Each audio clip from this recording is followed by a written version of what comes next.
Halo semua, welcome to my video. Di video kali ini gue bakal ngebahas tentang proses pembuatan film 3D animation. Tentunya kalian udah sering nonton film-film 3D animation kayak Toy Story, Finding Dory, Inside Out, How to Train Your Dragon, dan lain sebagainya. Tapi gue yakin gak banyak dari kalian yang benar-benar tahu bagaimana proses pembuatan film-film 3D animation ini. Nah, berhubung gue sekolah di US dan gue ambil major 3D animation, maka itu gue buat video ini buat memberi kalian jawaban. Proses pembuatan film 3D animation sendiri itu sangat panjang sebelum akhirnya bisa menghasilkan satu karya yang utuh. Setiap animation studios punya workflow mereka masing-masing, punya cara kerja mereka masing-masing. Tapi yang sebentar lagi gue bakal tunjukin ke kalian adalah workflow yang standar, workflow yang sering kali dipakai oleh major studios. So inilah proses pembuatan film 3D animation.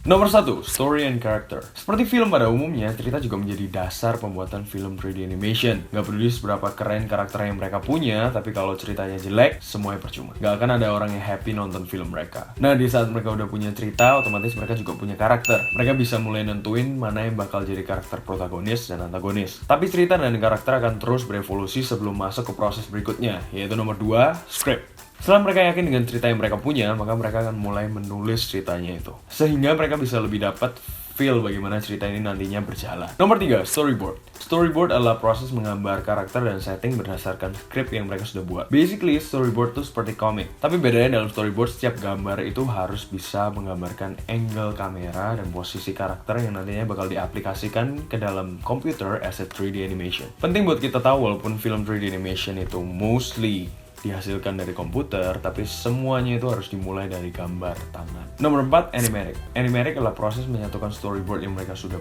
buat ditambah dengan lagu dan suara karakter yang mereka punya untuk bisa menjadi satu file movie sederhana. Nggak harus lagu dan suara karakter yang nanti akan dipakai di actual filmnya, tapi paling nggak sesuatu yang bisa membantu mereka untuk mengerti jalan cerita film ini secara visual dan audible. Software yang digunakan untuk membuat animatic ini biasanya adalah software editing seperti Premiere Pro dan After Effects. Dalam proses ini juga terjadi banyak perubahan dan revisi dalam karakter atau jalan cerita mereka. Karena setelah nanti masuk di 3D animation-nya, bakal lebih mahal dan lebih susah untuk membuat perubahan. Nomor 5, modeling and texturing. Nah, di sini kita mulai masuk di dunia 3D. Software seperti Autodesk Maya, 3ds Max, Blender, dan lain sebagainya sering dipakai dalam proses ini. Modeling adalah proses pembuatan karakter, props, atau apapun yang nanti akan ada di filmnya sesuai dengan karakter design dan gambaran tangan yang sudah dibuat sebelumnya. Ibaratnya modeling itu adalah seperti sculpting atau memahat, tapi di dalam komputer. Setelah itu texturing dimulai. Texturing adalah proses penambahan detail dalam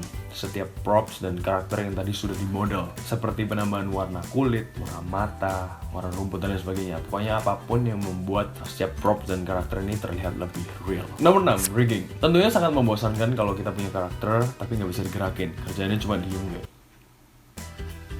Maka itu kita punya yang namanya rigging. Jadi rigging ini adalah proses penambahan skeleton atau tulang di dalam karakter supaya karakter ini nanti bisa digerakkan. Dan sekian banyak proses pembuatan film 3D animation, menurut gue rigging adalah salah satu yang paling susah. Nomor 7, previs atau 3D animatic. Kenapa disebut 3D animatic? Ya, karena prosesnya sangat mirip dengan proses animatic sebelumnya. Hanya bedanya previs dilakukan melalui media 3D. Basically di dalam previs mereka melakukan blocking karakter mereka. Ketika masuk dalam tahap ini, biasanya studio-studio juga mulai menyelesaikan rekaman suara untuk karakter-karakter mereka sehingga mereka bisa menyesuaikan timingnya. Watching someone in that building and they spotted her.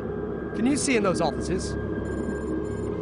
Previs juga menjadi kesempatan terakhir buat studio-studio melakukan perubahan-perubahan dalam shot-shot yang mereka ambil atau juga sedikit mengenai jalan cerita yang mereka nanti akan pakai. Nomor 8, animation. Proses ini juga menjadi main fokus gue di sekolah gue, makanya itu major gue disebut 3D animation. Tapi kalian juga bisa ambil fokus-fokus yang lain itu seperti di modeling bisa, di rigging bisa, di previs juga bisa, dan lain sebagainya. Nah, di tahap animation ini tugas utama gue adalah menggerakkan setiap karakter itu dengan smooth. Kalau tadi di previs itu cuma blocking doang, karakternya nggak ngapa-ngapain. Tapi kalau di animation tugas kita adalah menggerakkan karakter sampai detailnya sehingga karakter ini bisa terlihat sangat real. Animation untuk rambut, kemudian simulation untuk air, debu, dan tanah, nanti menyusul setelah animation karakternya selesai. Nomor 9, lighting. Setelah kalian selesai dengan 8 proses tadi, kalian akan mendapatkan karakter yang bagus dengan gerakan yang bagus. Tapi sayangnya penampilan dari shot kalian tuh terlihat jelek, maka itu ada yang dinamakan lighting. Dan orang-orang yang bertanggung jawab atas lighting ini disebut lighter. Tugas lighter adalah untuk mengatur berbagai macam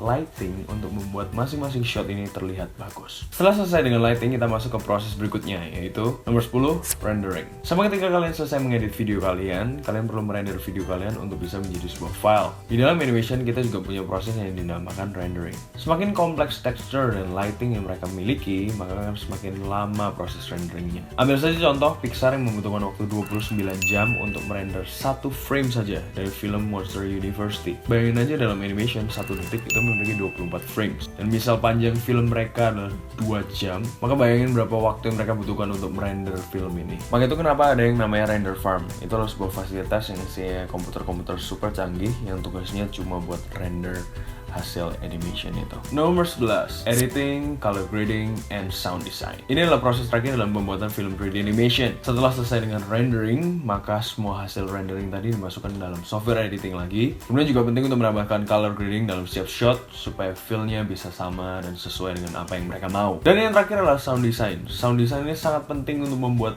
keseluruhan film ini terlihat dan terdengar nyata. Setiap bunyi langkah kaki, setiap bunyi ketukan pintu, setiap bunyi tepuk tangan, setiap bunyi hujan turun dan lain sebagainya, semua ini termasuk dalam sound design. Sound design yang jelek bisa membuat sebuah film itu kelihatan nggak profesional sama sekali. Dan itulah tadi proses pembuatan film 3D animation dari ide sampai ke final productnya. Tujuan gue buat video ini adalah supaya lebih banyak orang Indonesia mengerti tentang 3D animation, khususnya buat kalian yang nanti mau kuliah jurusan atau major 3D animation. Dan melalui video ini gue berharap kalian sudah bisa menentukan fokus kalian mau di rigging, kalian mau di modeling, atau kalian mau di animation dan lain sebagainya. So that's it guys, thank you udah nonton video ini. Jangan lupa like, share, and subscribe to my channel.